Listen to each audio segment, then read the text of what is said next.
Welcome to Peek Inside. Today, me and Leanne, I'm Arky Jones obviously, are going to talk about different personalities that you see in the airport. Now, let me just jump straight in. Full disclosure, I am definitely someone that arrives 3 hours early. It's almost in my nature. I don't know exactly where it comes from. I like to be well prepared. I still, even though we're in the modern world where it's all been digitalized, I still like to sometimes print out my boarding passes and, take out the paperwork with me like a physical copy, even though everything's done via mobile phone and you kind of just, scan a QR code. But certainly, one thing I like about being early is I can often get to the front of the queue and then get through to the lounge and then just relax. And the thing is, though, I am aware that, it is something that not everybody does. Whereas, like, for me, it feels like I have to be there early. I don't know. Do you ever find anything like that, Liam, where you're compelled to do something, or you've always done it that way, and it's like it just feels like it should be the way. Yeah, that's definitely how it is when you're used to doing that, or you feel like that's something that's socially acceptable and personally acceptable if you keep on doing that for like numerous times already. So basically, being at the airport like that, like few hours before the flight, it's just normal. I myself as well have my fair share of that attribute or trait rather, when I really go to the airport very early just so I think I share with you as well that being at the airport, you can do more things, and you don't have the what do you call it? The stress of like sprinting to the airport of like, oh my God, I will be delayed or late for my flight. Rather, I don't want the stress, the hassle of going through all of that. Plus, I think what I can share today is one of my traits wherein I'm an overpacker. I'm an overpacker when it comes to trips and stuff. I remember my flight to Japan that was like 6 years ago. So that was so long already. And then I didn't even check what's the season in Japan that time. And it's August, so it's hot. But I brought a lot of like blazers, cardigans, and stuff. I overpacked that when we actually checked in the baggage, it's overweight. So I had to like take out. I don't want to throw away my cardigans. You know what we did? We wore them, all of them. Like I have like 3 layers. My mom has like two. I mean, my daughter actually has two as well. My sister too.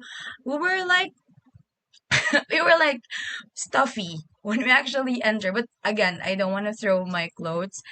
And the funny thing is that when we arrived in Japan, it's hot. You know, the struggle of like wearing multiple layers on you. And then it's humid and it's so hot in like when you went out. It's crazy. So yeah, I'm an overpacker. Are you as well or no? No, I'm quite the opposite in that even though I get there very early, I often, if I can avoid it, I will just buy my clothes in the country that I'm going to go to and just take one hand luggage because I absolutely hate That's smart. um, I hate queuing at at the travelator, where the luggage comes The around. Yep. Yeah, it's a bit weird. Like I feel like it's like one, it's a bit of a waste of time, but two, I'm like, what if it doesn't show up? What if like and all Yeah. these thoughts, and every time I have had checked in luggage, so let's say that I'm going for a bit of a longer period and I can't afford just to buy, a couple of pairs of clothes while I'm away.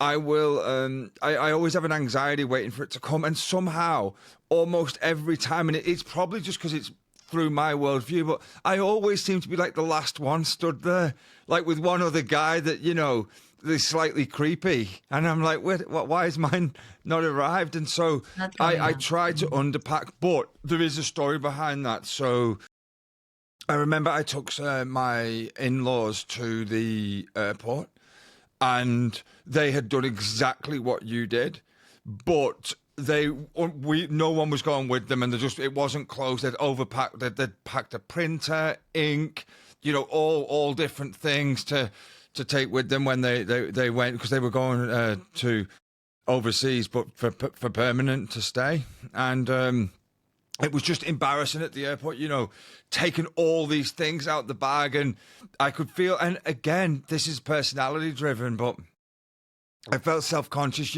making other people wait.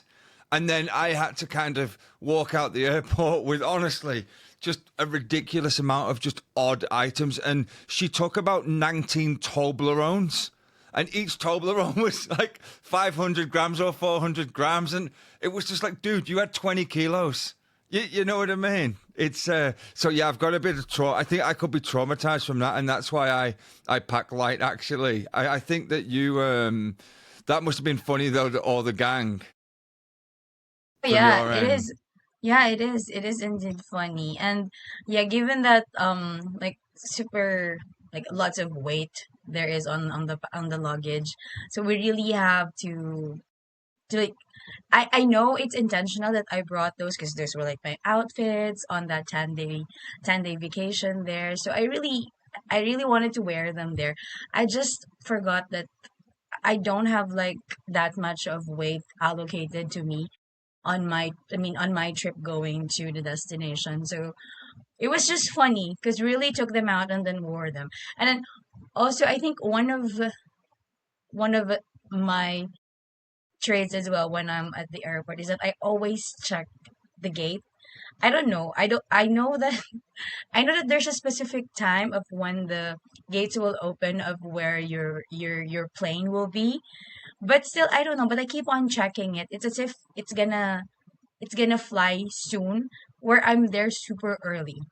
I, I feel like it's innate, like it's voluntary in me to keep on checking because I feel like we might miss it, even though it's like hours or minutes away.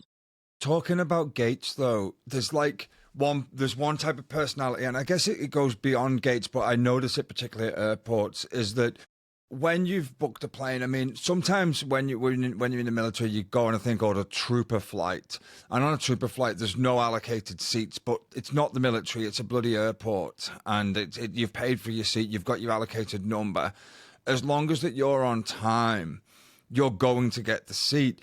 And one personality that I always find fascinating and awkward and cringe as is, the guys that like that as soon as the call comes that the gates open, they kind of rush to the front to get on the plane first. But there's like There's a numbering. pointed elbows, and yeah, and I think that kind of like it, because it just goes against my nature of, there's a seat allocated when if I get on now or I get on in 20 minutes, it won't make a difference. But you see, this is where there's a sort of difference between the early arriver and the first on the plane, because I think the early arriver, there are certain variables that are beyond your control, such as, is the traffic going to be bad? Especially like I live 3 hours from the airport. Is the traffic going to be bad? Is there going to be any, things that could cause me to slow down? Maybe I get a flat tire. Maybe that, I need to refill the car with petrol. And even one time, I remember that exact thing happened where I needed to refill the diesel in one of the cars, and the diesel at the garage that I had planned to go to was actually it was just wasn't working. It had run out, and so that then added like 30 minutes onto my journey. Now, because I'm such an early planner, I was still on time and no problems there. But I think Yeah. that it spans that. Whereas the person who's eager to get on the plane first, when it's already allocated, as long as you're in your queue, then you don't have much of a problem. However, I will admit this: when I was 19 years old, I was in a very small airport, and and decided to have a few beers before I got on the plane at the bar and got talking to these people. And it was so small that someone off the plane came to the bar, and I was like the only one in there left with these two people, and God knows who they were. They weren't getting on the plane. I'm like, are you coming on the plane or not, Mr. Jones? And then I had to walk across, and I felt like such shame walking onto the plane. Everyone in their seats just staring at me. It was a small It's little like a grand plane. entrance. Idiot's entrance, more like. I should have paid attention. But I mean, I think that you've got, I mean, let's think about different personalities. So you've got, like we've said, the early one, you've got the overpacker, you've got the underpacker, you've got the person that's super keen to get on a plane. What about the one I always admire but I could never do would be like the last minute dasher. You know, like in the movie Home Alone, where you see all the family running with the case and they forget Rushing. Kevin. Yeah. Yeah. Yeah, that, I mean, talking about Home Alone, dude, I mean, what kind of personality is that where someone forgets their kid and goes to the airport? Because they rush a lot. So yeah, so I think that's one of like the negative or disadvantages of really rushing when you go to the airport because they're really like important things or people that you well again in that movie it's intentionally like that to give humor to the audience. But in a real life scenario, really sprinting to the airport because you're late of your flight is really one of those no-nos that I don't want to experience because you know the stress and the emotion overflow that you'll have like knowing that oh you cannot rebook the flight or you may rebook the flight but it's a hassle going through that additional expenses and stuff like that. Plus, you set your mind already to the goal of like going there because you have your flight today. And then suddenly, whatever reason there is, you arrive late at the airport. So I think that's one thing that I really don't want, like not just with me, but to other people, because it's like a nightmare as well. There's one more thing that I'd like to talk about as well, the seat switcher personality. Yeah, I really don't like Boo. that because I've been yeah, I've been watching like those I haven't experienced it my I mean on my end though. But I think if in any case I would come across one that will ask for a seat switch, I won't. I'm not sure with you, but on my own in my own perspective, I won't give up my seat more so if I paid for. Like I really chose that seat because I want it near the window or I want it near the aisle because I don't like sitting next to like super crowded or closed spaces. So yeah, I feel like it's lack of planning of like the parent or whoever who booked the flight for the group. So I think it should have been planned well, just so you would be able to have the liberty to actually choose which seat you really like to, instead of like last minute, okay, can we switch seats because of this, because of that. But I planned it myself. Like that seat that I am in, I planned it a few months back when I booked the flight. So I'm not sure with you. Do you I've actually got a really funny story about that. But let me tell you the story in a second. Just let me just ask you, remind me in a minute about the upgraders. So people that ask for free upgrades. complimentary? I've got two funny stories about people asking for free upgrades. Yeah, no, asking to go in business class. You know, and they've Oh, only paid economy, yeah, so they like free upgrade. But I mean, I've had it also the when they treat the air hostesses on the plane like it's their personal waitress. You know, it's like, dude, they're getting paid to do a job, you know, and keep you safe. And yeah, you happen to get drinks anyway. So the seat switcher, right? It was so awkward. So it was on a plane with 3, 4, and 3. And so there was 3 seats here. No, my apologies. 3, 3, and 3. So 3 in the middle, 3 either side. So 9 in the row. And my kids and wife was on the right. I was on the middle, but you're effectively sitting next to each other, you know, because the row goes across. yeah. And a lady came up to me, and she was like, "Oh, my friends sat next to you. Can I have that seat?" And she was up the other end of the plane. And I said, I actually normally, you know, apart from pleasantries, just said no. You know, I try not to explain myself. Just said no, sorry, you know, because it's not her business that I'm sat near my family. You know, I don't want to give any information if it's a choice. Anyway, oh my God. like she was like, "Are you for real?" And she was. It's not that this matters, but she was American as well, so she had that accent, that anyway. And are you for real? I can't even do the accent.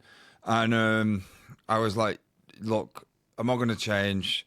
Have a nice day. Hope your flight's nice and relaxed."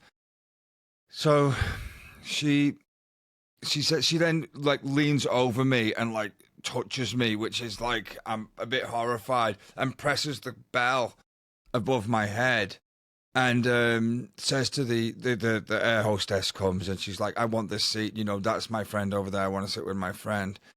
Well, look, I just said I'm not going to change, and then the air hostess was asking me, "Do you mind to change?" And I said I'm not going to change, and then I said to the air hostess, "Look, can I just talk to you quickly?" I said, "Look, that's my kids there," and they were only little, you know what I mean, and so there was a duty of care to the kids as well, and so I wasn't going to leave them, and anyway, so I didn't have to move, but it turns out because later on I went to the bathroom, and I'm not going to shame anyone, but she was sat next to someone who was so amply sized that they were basically encroaching onto their chair like by a significant margin.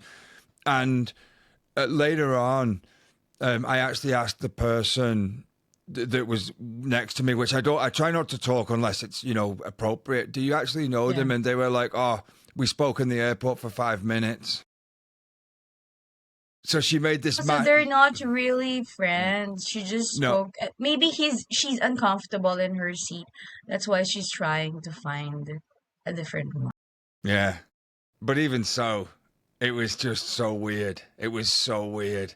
And the entitlement was just crazy. Like the face that she pulled when I didn't do it was like, like deeply dissatisfied. And I was I try not to, because the only thing I can control is my actions. I can't control her. I can't control her request. I can only control my actions. And in somewhere like a plane, the last thing you want to do is have any trouble. You don't want to get thrown off the plane. So it's better just to, in this case, defer to authority and just hold your ground. And I just kept saying, "No, I'm not going to do that. Sorry." But yeah, turns out she barely knew this other person that they'd met in the airport. And so she just wanted her comfort at the expense of somebody else.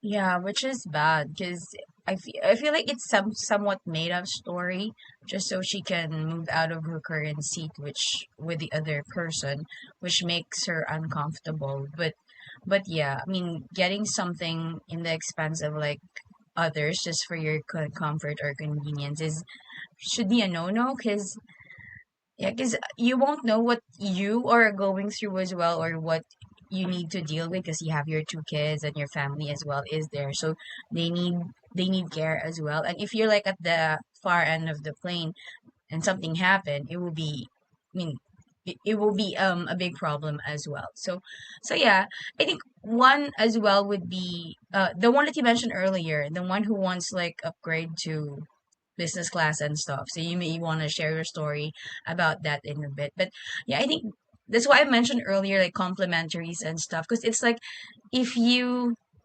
didn't obey what other passengers want, commonly they ask for compensation, token, whatever privilege there is that they can get. Sometimes it is understandable. Sometimes it's outrageous. Sometimes it feels like it's a business already. Like is it like something that they really plan to do to get upgraded to another to business class or to another side of the plane? So I feel like that's something that's scheming, but sometimes I feel like okay, maybe she deserved it because of this and that. If there's really like inconvenience to their end or on his or her end, it's fine. But if Yeah, it's like yeah, I yeah, know, but like one thing I find funny is like inconvenience for some people. To others, it's like, dude, I had to, fight a tiger for my breakfast this morning. There's like some people they just never experience pain, and it's their level of like there's a famous saying, and is the worst thing that's happened to you is the worst thing that's happened. So even though it's not bad to me, someone like being slightly mean to someone, say that they said a word they didn't like, that can be the worst thing to them because they've lived such a sheltered life.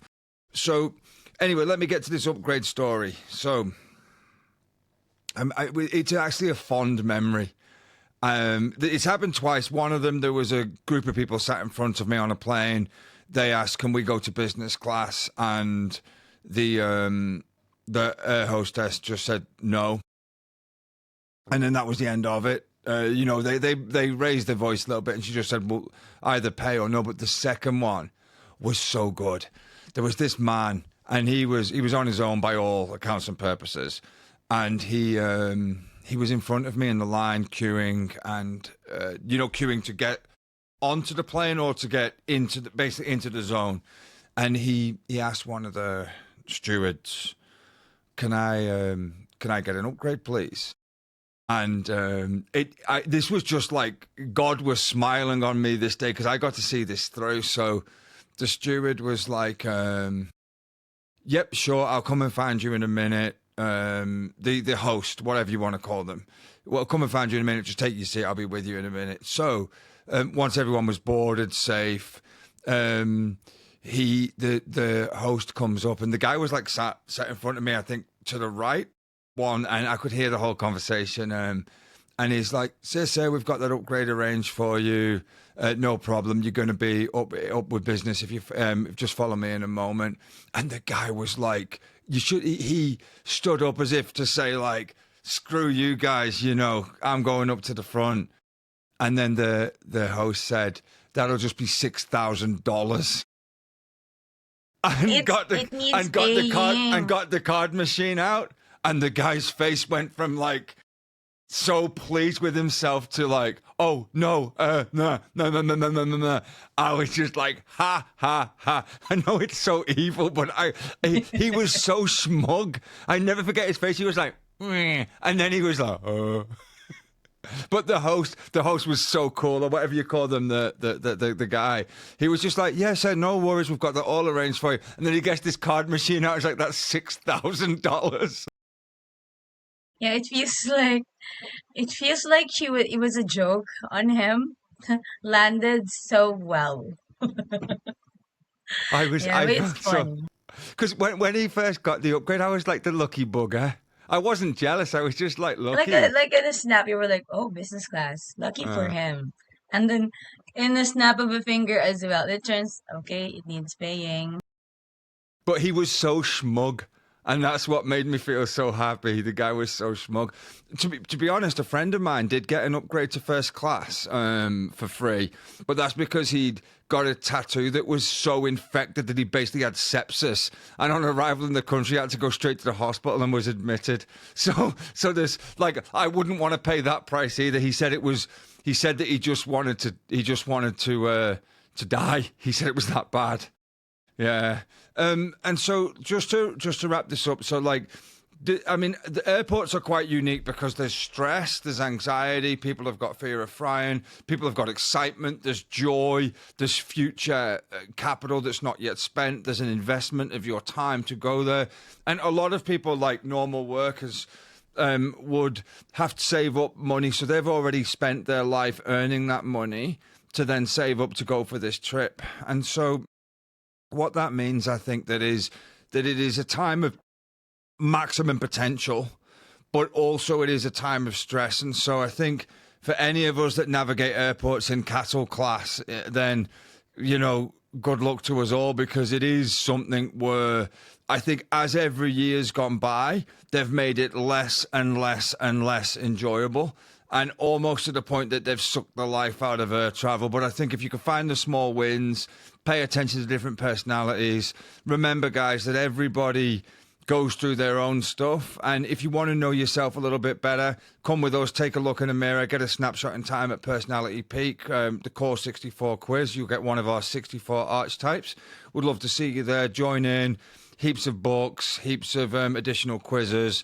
And the main thing is, guys, all we want to do is just show you a little glimpse at your personality at this time. And final words from me is stay safe. Try to find enjoyment in the small things. And whatever you do, guys, just remember we're all going to die one day. So try and live a little bit today. Any last words from you, Leanne? No, all good on my end, actually. So thank you everyone for listening to this session. And just my final words would be small joys always win.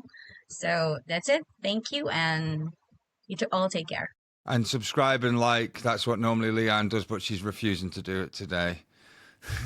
See you guys. Okay. See you next time.